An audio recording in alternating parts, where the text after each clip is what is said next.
in Germany made a study of neuroses and came to the conclusion that we are not more neurotic. It is only the symptoms that have changed. Now, suppose we take this position and analyze it. Have the symptoms of neuroses changed? But as far as quantity is concerned, there are no more neuroses. It is possible. What was the great difference between the old neuroses, previous days, and our very modern ones? The difference was this,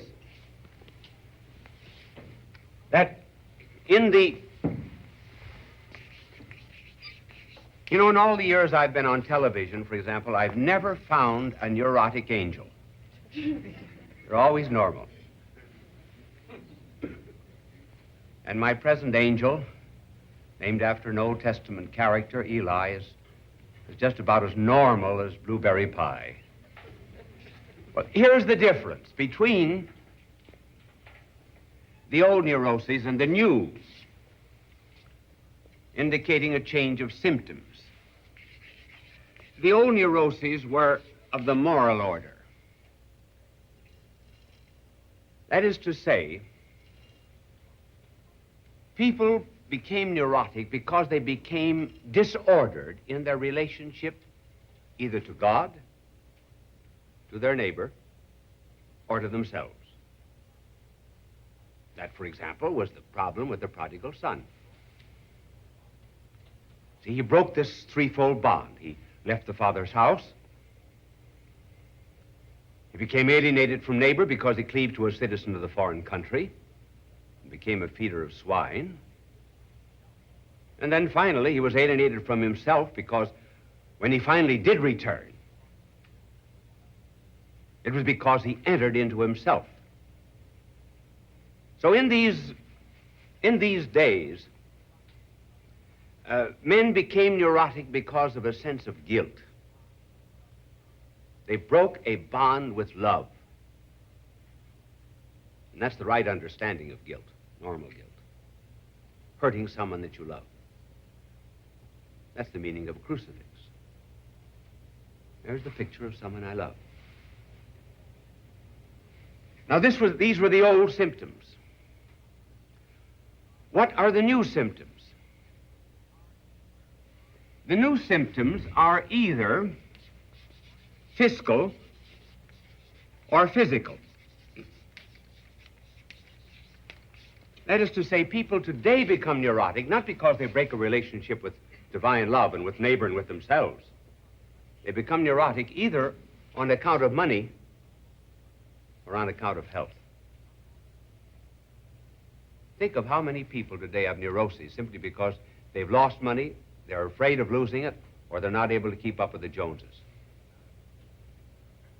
The history of America could be written in terms of money, our recessions, our depressions, and our panics.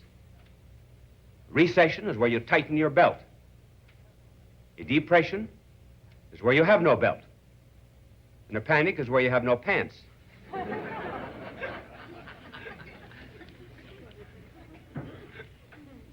So modern neuroses are born of money. And also fear of losing health. You see, the great dread that anyone has that produces a neurosis all depends upon what they fear losing. Here it was relationship with love. Here one of these two. Just think of the commercials, for example. Think of how neurotic we're becoming when, for example, here is a boy who, a young man whose hair is a bit unruly. He can't find a girl. And suddenly, out of nowhere, comes a faceless man who hands him a tube. He gets his oil changed. He puts it on his hair. Glory be to God, there are about 20 girls around all of a sudden. You know, you just think of a man going crazy because he lacks oil in his hair. And then bad breath. Oh. The neuroses that are induced. There are meetings in offices. Will we tell Mary? Shall we tell John? I don't think I've got the courage to tell him. And then they meet even, goodness gracious, even football players. Great big men you'd think they shouldn't worry about bad breath. Here they all meet you. I wonder if we should tell our coach. These big cowards weighing 300 pounds, I'm afraid to tell him he's got bad breath. The man with bad breath comes in, he's got a bottle of hope in his hand. He's healthy, he's not neurotic. And then hands, oh. Poor wife who's lost the love of the husband. He touched her hand last night, it was scaly.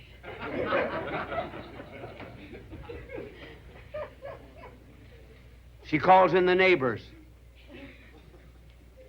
She's losing her husband's love, scaly hands. Suddenly, out of nowhere, there comes a bottle. What does she do now to cure herself? What's the cure of this neurosis? Wash dishes.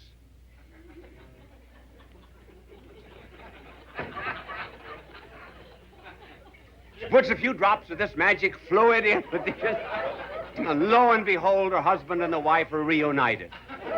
Why do we have to have divorces in the United States when all we could do is get new soap? Well, that's the difference between the old and new neuroses.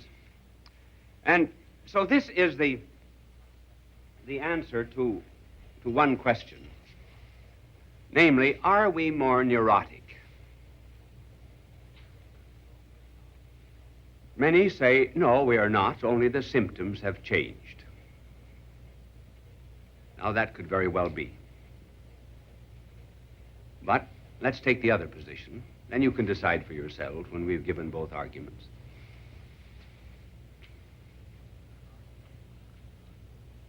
The other argument is that we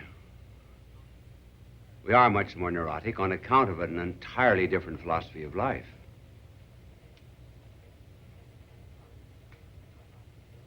Now, this philosophy of life is not often expressed. It's just hidden in what you read and what many young people do.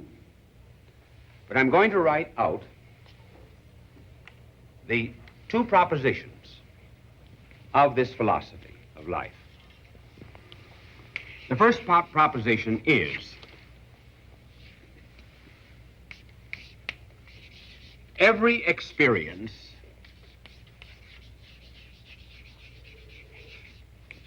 is valid.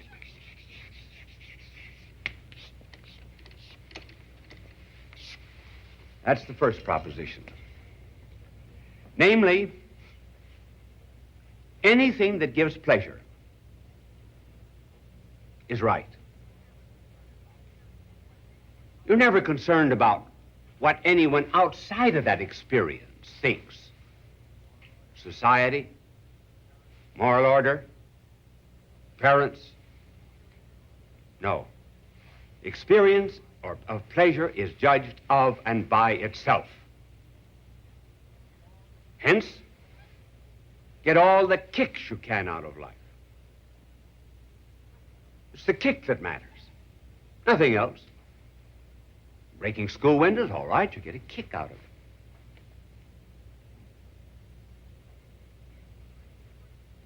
Well, are there any differences between experiences of pleasure?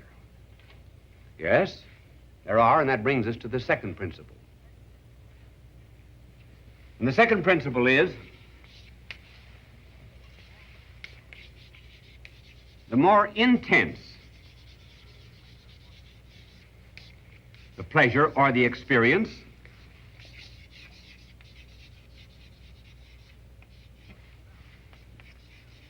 the more it is valid.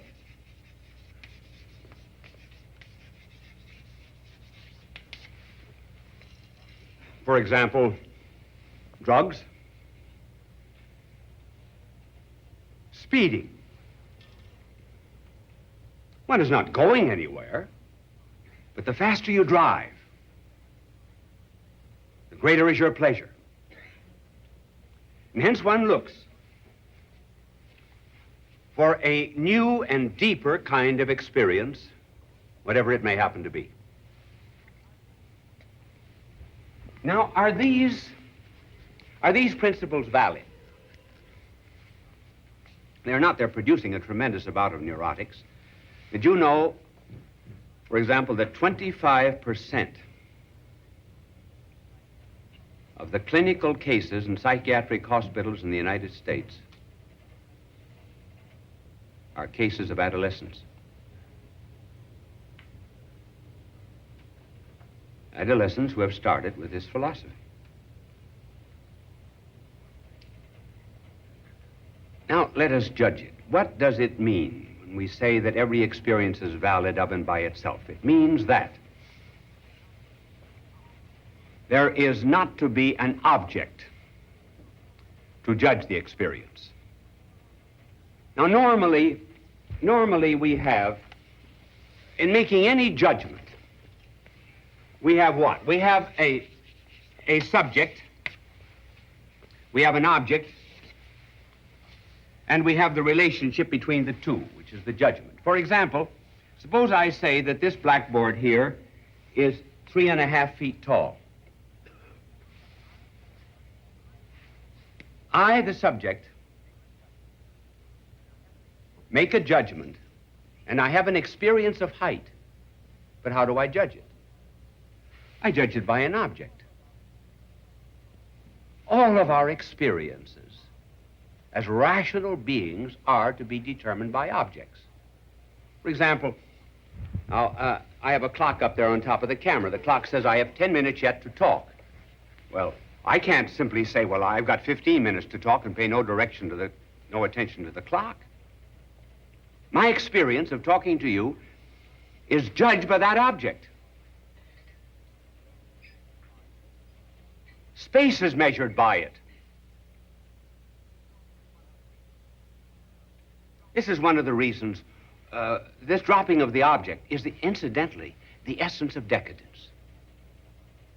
Any civilization begins to decay when the subject alone is all important. The great I. Well, I decide it's right. I decide it's good. Therefore it is.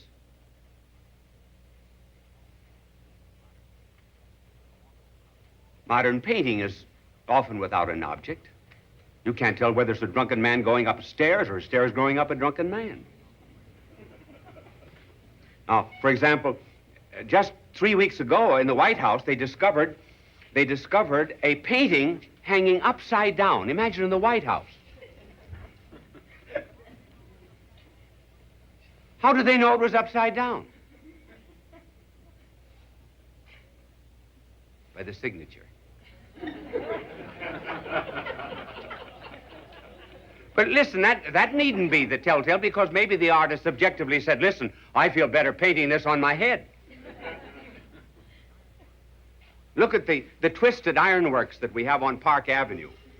Some of our entrances to buildings. They tell absolutely nothing. This is a world of subjects. You can get out of it anything that you please. So our civilization decays when we drop standards, goals, objects, purposes, and destinies. And that's what we Americans have to watch. And is it always the intensity of the experience that makes it all the more valid? When, for example, this mother in one of our western states cut up her baby with broken bottles, was she justified in it? It was an intense experience. Was Madame Koch of Germany, who made lampshades out of the skin of the Jews that were thrown into furnaces? Was that right or was it wrong?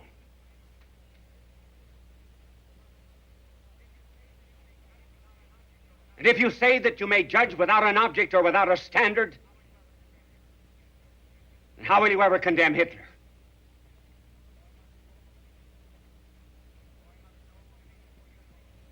Boy mugs an old woman 84 years old. You got a kick out of it. Is that the standard? Is that the judgment?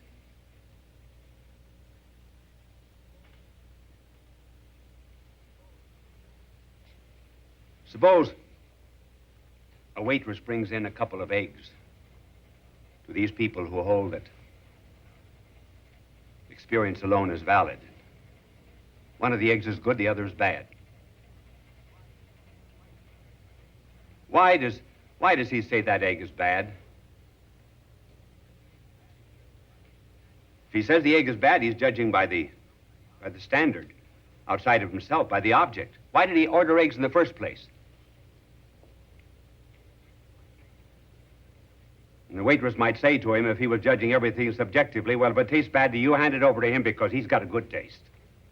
I remember once I went into a restaurant and I asked for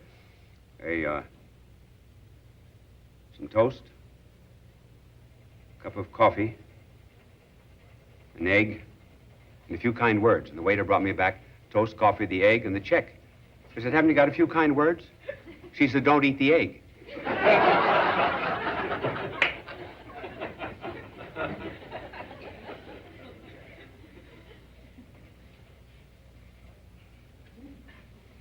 So, there are those, therefore, that would also hold that neuroses are increasing, and I believe that.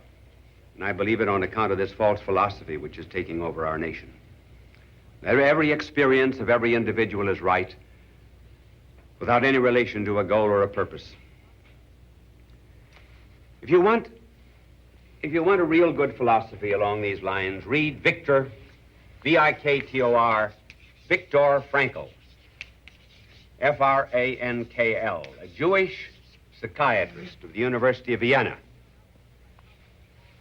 who has given us psychology called logotherapy, L-O-G-O, T-H-E-R-A-P-Y. Anything of his is worth reading. Man who went through concentration camps, suffered under the Nazis, suffered under the communists. And he came out of it all saying that he survived simply because he realized that life had a meaning. He told me not very long ago, when I had dinner with him,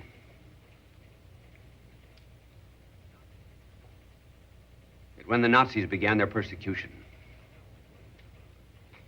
he had an opportunity to come to the United States to start his new school of psychology and psychiatry, logotherapy. He wanted to do it. He had the passport, but his father was living. And he was sure that the Nazis would begin an intense persecution. Dr. Frankl said he went to the Church of St. Stephen's in Vienna, knelt down for an hour. He prayed for wisdom. What should he do? Should he go to America? Or should he stay with his father? Watch his father maybe undergo the Nazi persecution and watch himself go through it as well. He came back to the house without a clear answer, but as he sat down to table with his father, he said to his father, "What is that over there on that other table?" Father said, "A piece of marble. I picked it up today at the synagogue. Remember? Remember the synagogue that Hitler burned? Our synagogue? Well, I went over there and I rummaged among the dust and the ashes and the burnt embers, and I found this broken piece of marble." Viktor Frankl said to his father, "Did Did you ever try to figure out what it was? No, he said, I haven't. Well, he said, let's look at it. It was in Hebrew. First 3 letters of one of the commandments. The 4th. Thou shalt honor thy father and thy mother.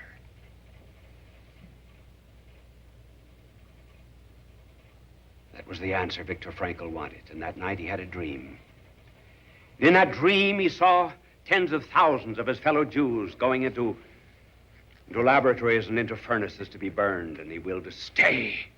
And he came out normal, and he said everybody else that was in prison with him, that had an object. Very base of the Pyrenees.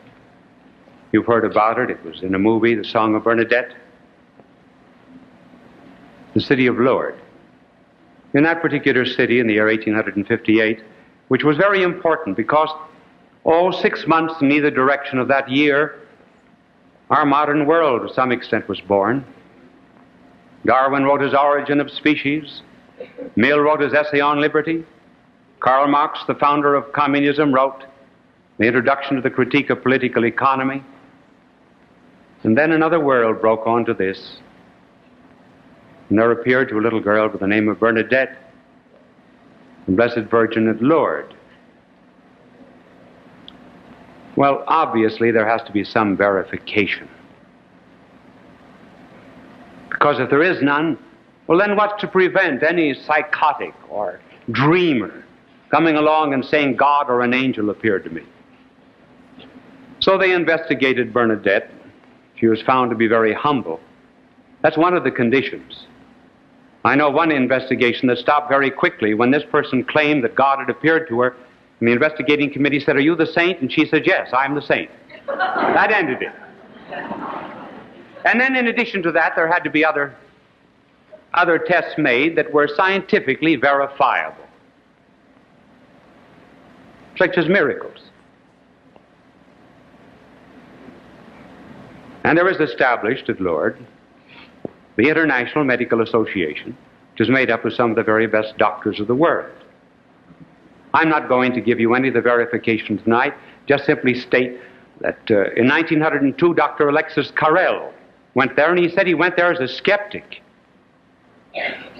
And after studying the miracles, he was absolutely convinced that they took place. And then with this further remark, we'll go into the stories about being broke. You see, if Christ is not the Son of God, which is untrue, but if Christ is not the Son of God, then the story of the mother of Christ appearing in this world would be just as ridiculous as the mother of Buddha or Confucius appearing. But if he is the Son of God, then she could just as well appear to intercede for a miracle, to intercede for us just as she did at Cana.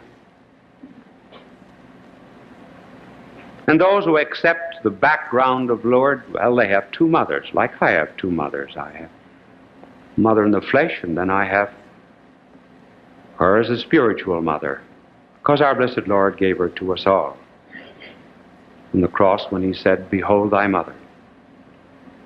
I read Mass once a week to her. When I was a little baby, my mother placed me on the altar of the Blessed Mother and dedicated me to her. So I've dedicated all of my books to her. Everything that has been written my whole life. Well, I love the place, and not just that place, but let me tell you that it's a good city in which to be broke. Now, you can be broke financially, you can be broke spiritually, you can be broke physically. Physically broken, you might be cared for by a miracle. I'm not going to discuss those. But financially broke, that will interest many of you.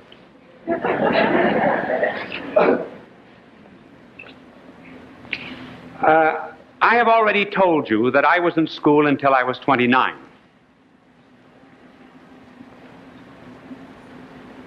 That's how dumb I was.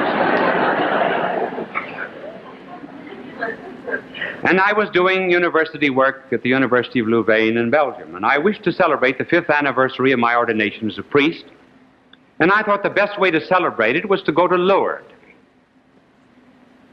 which is about 16 or 18 hours away from Louvain in Belgium, all the way down almost to the border of Spain. Well, I had just enough money to go to Lourdes, but not enough to live on once I arrived. I asked my brother, who was studying medicine at the University of Louvain, if he had any money. And he was a typical university student, too. So I said, well, if I have faith enough to go down to Lourdes to celebrate the 5th anniversary of my ordination, it's up to the Blessed Mother to get me out. So I arrived in Lourdes broke. I then decided that if she was going to pay my hotel bill, she could just as well pay a big one as a little one.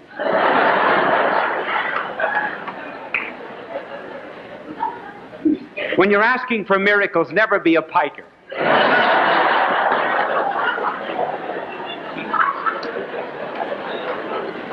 Well,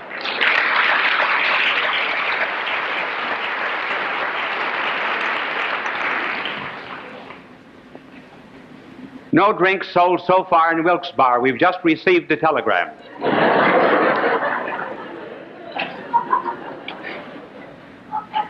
He was a lone drinker. They took in only a dime. You notice that? Well, the first-class hotel in Lourdes would be fourth class here in New York City. But at any rate, it was first class there. So I decided to make a novena of prayer, that is to say 9 days. The 5th day, I received my bill. It was positively staggering. I had visions of French jails and gendarmes and American consuls, but I stuck it out for 4 more days. So the 9th morning came, and I was very hopeful. I went down to the grotto, nothing happened. Noon, nothing happened. Evening, nothing happened. Then it was serious. So I decided to give the Blessed Mother another chance. So I went down to the grotto about 10 or half past 10 that night, and as I was kneeling there, a portly gentleman tapped me on the shoulder, and he said, "Are you an American priest?" "Yes." "Do you speak French?" "Yes." "Do you know Paris?" "Yes." "Well," he said, "this is my wife, my son, my daughter. We're going to Paris tomorrow. We want you to come with us to Paris and talk French for us and show us about the city." So he walked me back to the hotel, and then he asked me a very interesting question.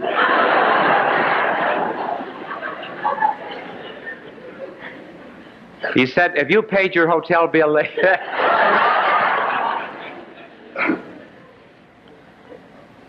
So was I glad I hadn't paid it. So I out-fumbled him for the bill. One of those not too rare moments in life when the grasp does not exceed the reach. So I went to Paris with him and stayed a week, and at the end of the week he said, do you mind taking my address at the bottom of a check? You can visit us when you return to New York.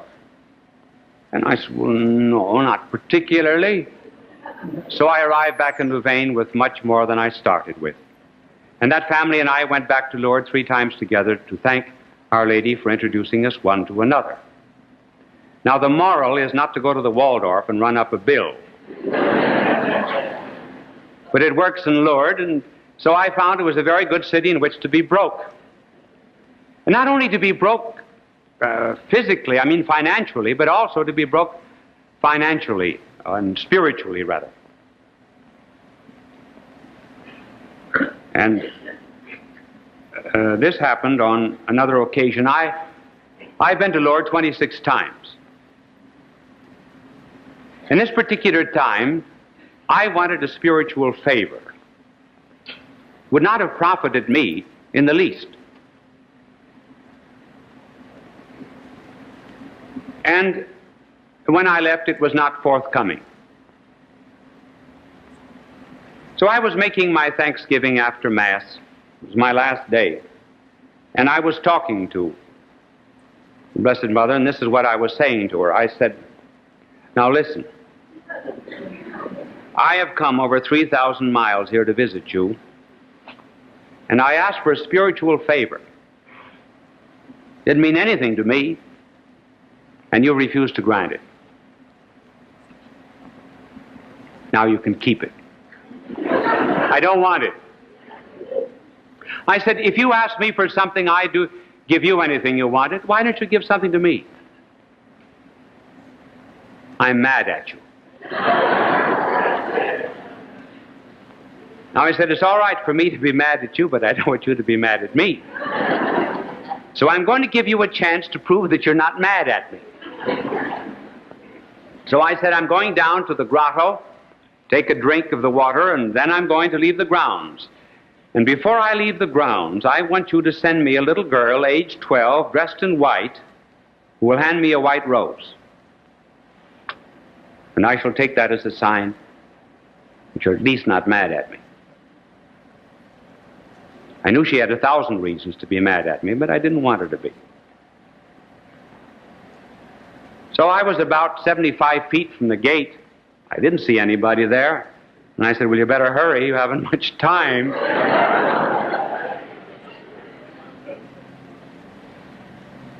So I got to the gate, and right behind it was a little girl, age 12, dressed in white, and she handed me a white rose. I suppose that's why I'm talking about her tonight. It reminded me of a line of Chesterton's, that her son climbed up her body as a tower of ivory and kissed upon her lips a mystic rose. And that's what she gave me. Then one other experience has to do with being spiritually broke, for I was broken in this instance. I had been there about 7 or 8 days, and the train left for Paris at 8 o'clock in the evening. And I went down to the grotto about 7, just to say a little farewell. And I ended up with this little prayer. I said, I want you to send me some trouble, some inconvenience, something that will be very hard for me, and because of it, somebody else will be helped very, very much.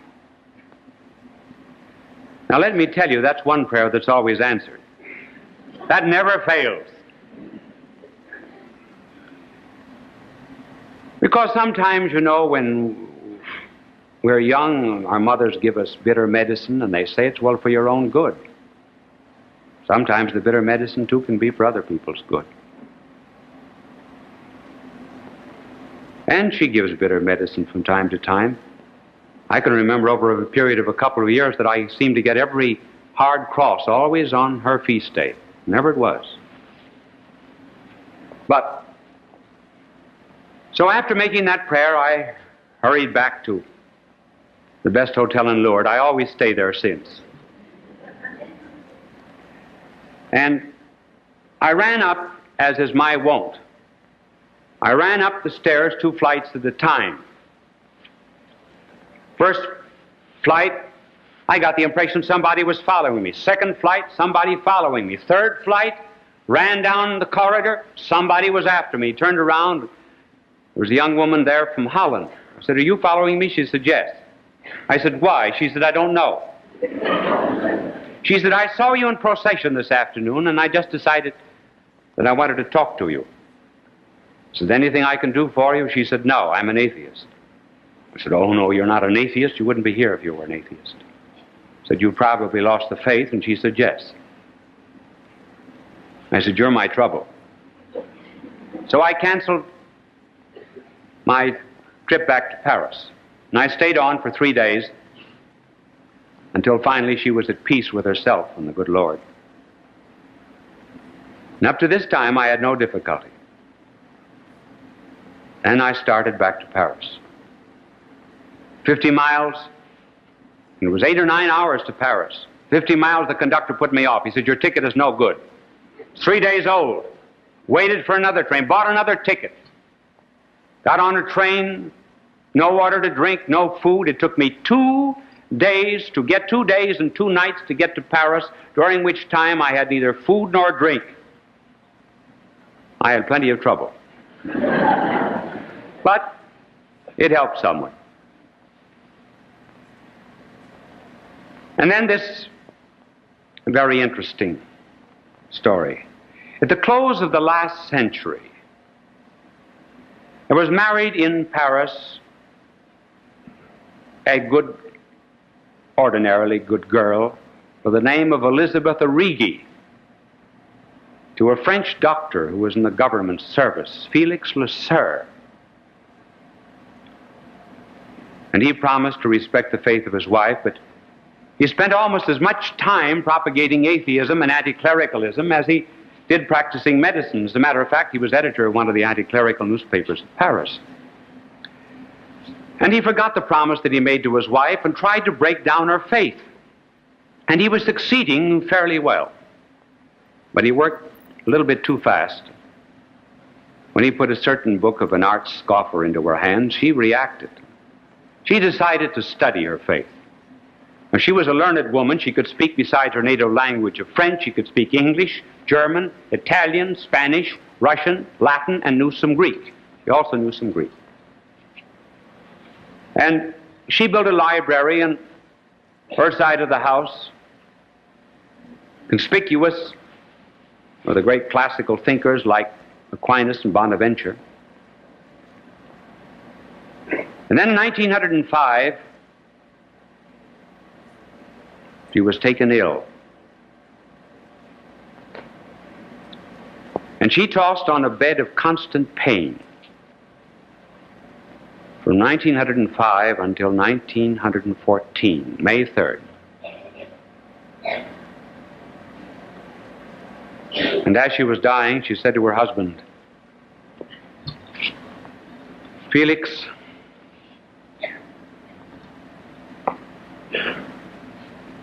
when I am dead,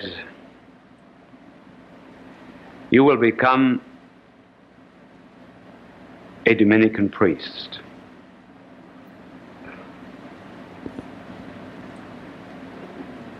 He said, "Elizabeth, you know my sentiments. I've sworn hatred of God and religion. I shall live in that hatred, and I shall die in it." She repeated her words and passed away. Rummaging through her papers, he found her last will and testament. And it read,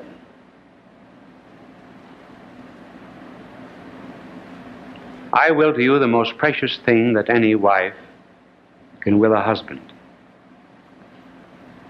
I will to you 9 years of suffering. In 1905, I asked Almighty God to send me sufficient pains and sufferings to purchase your soul.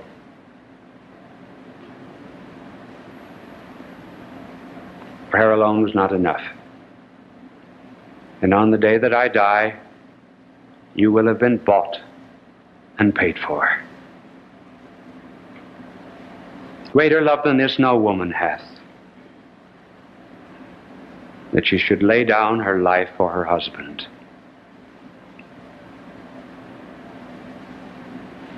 He dismissed it as the fancies of a pious woman, but inasmuch as he was very devoted to her, and to forget his sorrows, he took an automobile trip in the southern part of France with an atheistic friend of his. And they made the same trip that he and his wife had made during their honeymoon.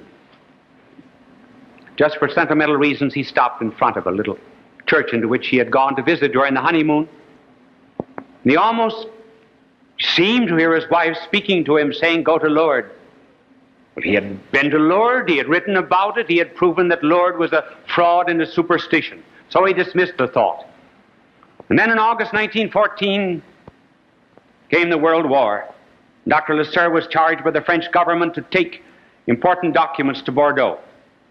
And seated on the box of documents in the long corridor of the French train, for the second time the message, seemingly from his wife, "Go to Lourdes, go to Lourdes." He compromised and went to Père-la-Monial.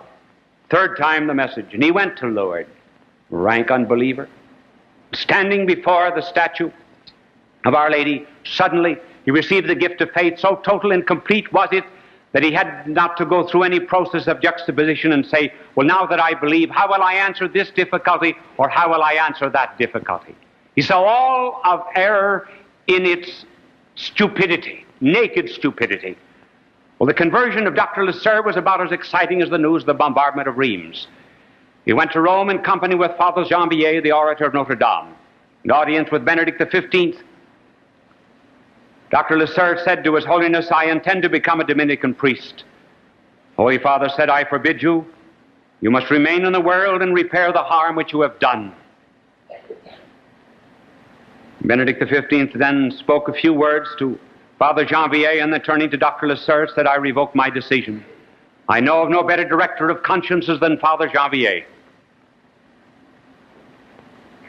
Lent 1924, I made my retreat in the Dominican monastery of Caen in Belgium, where 4 times a day